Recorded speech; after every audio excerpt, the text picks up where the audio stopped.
This video is for the woman you left behind. And that's been a theme that's been emerging for me lately. The older I get, I'm 38 now, and the more clients I see in practice, the more years that I'm a licensed healthcare practitioner working with women, the more I see that women are becoming more and more burnt out, like at unprecedented numbers. And it's getting to the point where so many clients that I see, even if they're doing the things right, they're doing testing and they're minding their hormones and they're taking supplements and they're trying to eat healthy and be active.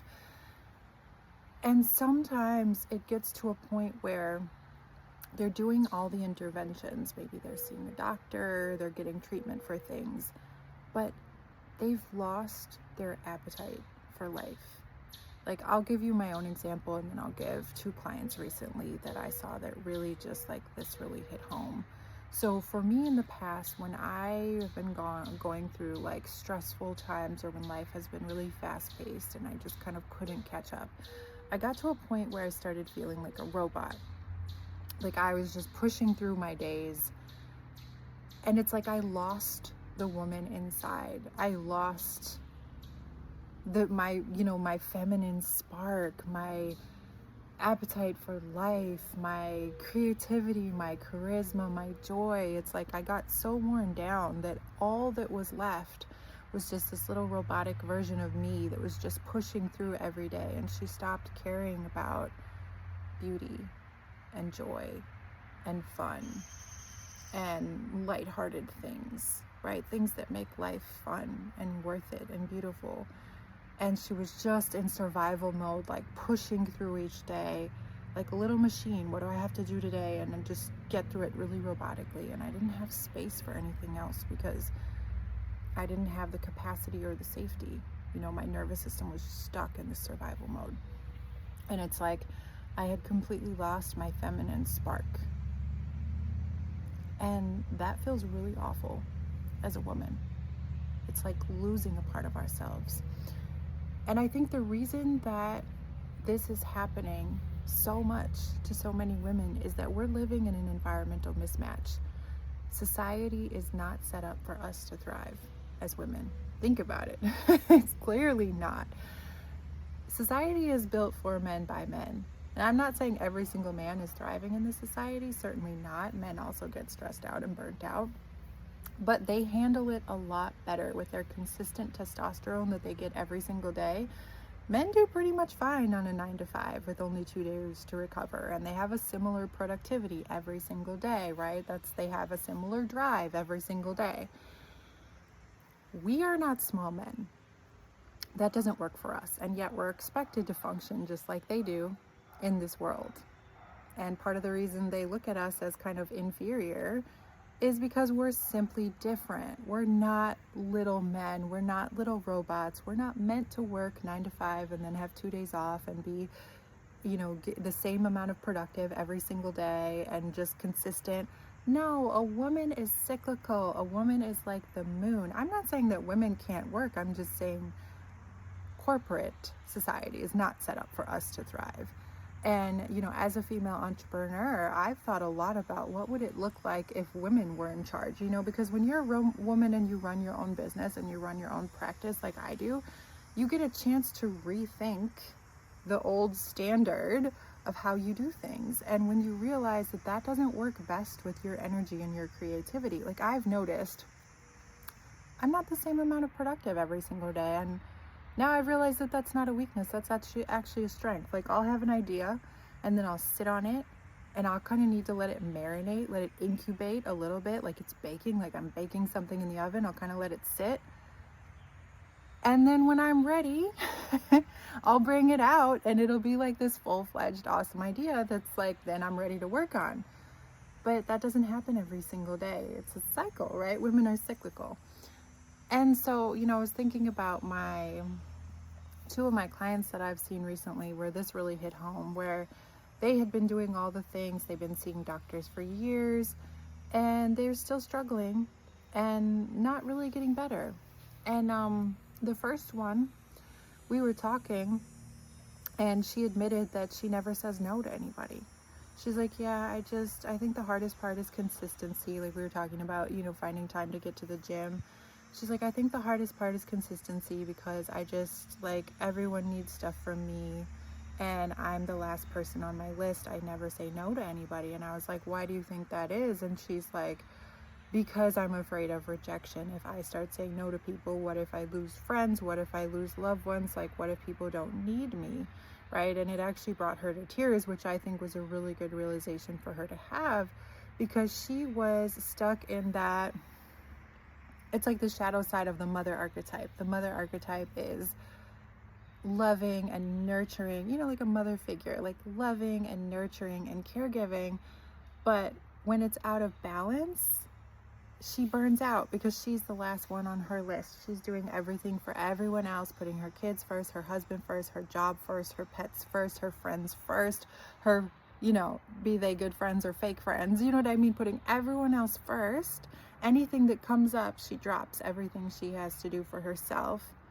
And, if she was going to go to the gym and someone needed something from her, she'd cancel her gym plans so she could go and help that person. And it's like, no, you need to make yourself a priority and you need to start saying no to people. I know that that's hard, but you can't be last on your list and think that you're going to be healthy, because her health was suffering. And I was like, honestly, I think what your body needs is for you to have some boundaries. And I know that that's not easy to just implement one day to the next, but practice starting to say no to things. And even if you can't say no immediately, at least don't say yes. Be like, oh, I have to think about it. I have to check my calendar. And just it's a habit like anything else, right? So you can change a habit, but you have to take action to start changing it. And I was like, your body's telling you, like, nothing you've been doing for years has been working. You've tried all this different medication, we've tried different interventions, we've identified multiple things that we've been treating, and yet you're not getting the full change you want to see. This is your big missing piece. You need boundaries, right? Your body is going to stay stuck in this position. This is your body speaking to you, right? This is your body speaking to you. You're not going to get fully better until it wants you to address this first. And then the other client that I was talking to,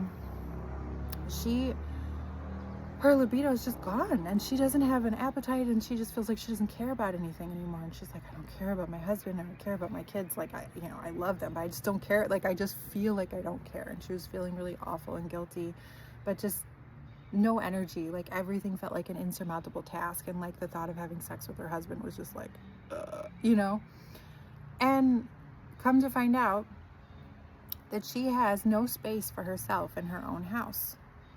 She said there's no space for her in her own house. Her stuff is scattered all over the place. Because I was like, when was the last time you did something for you? Or is there room in your life for doing something fun or creative? Something beyond an expectation or a duty. Can you do something? How about the woman you left behind? Like, what about the version of you when she was 16? What did you used to be into? What used to light you up? Is there something like that that you can bring back into your life and start doing again? And she's like, there's not even space for me in my own house. Like, all my stuff is scattered all over the place. Like, my husband has a room in the house that's just his. He has a shed that's just his. And like, I don't have any space for myself.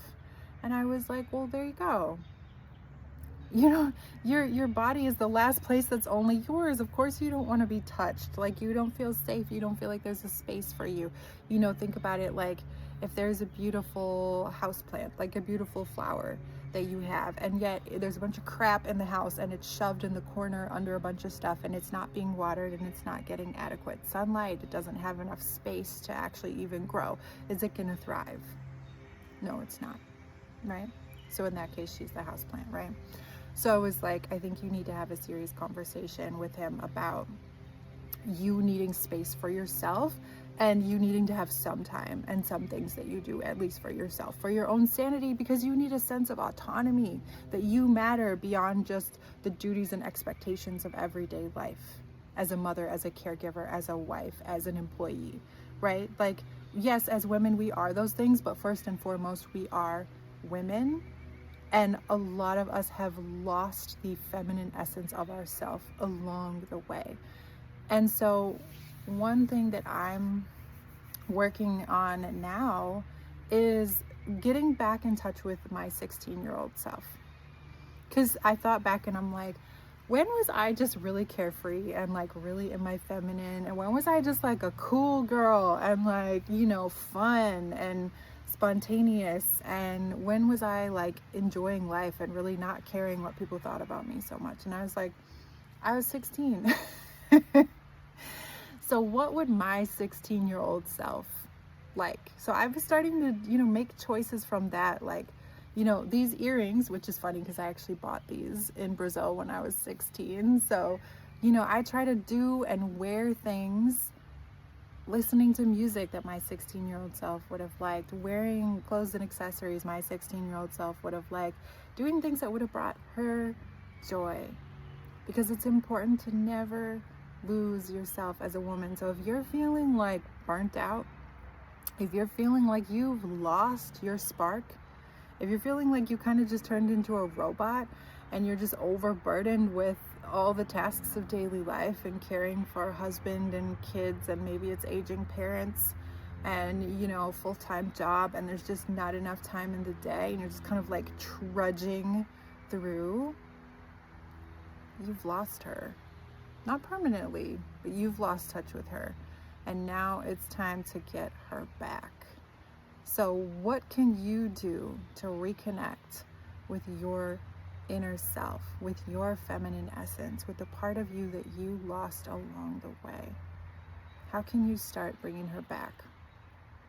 And that will make such a difference if you start reincorporating her. We as women, we have to build a life for ourselves that allows us to be everything that we are and allows us to bring through our feminine beauty and charm and magic and charisma and all the wonderful things that we just naturally are.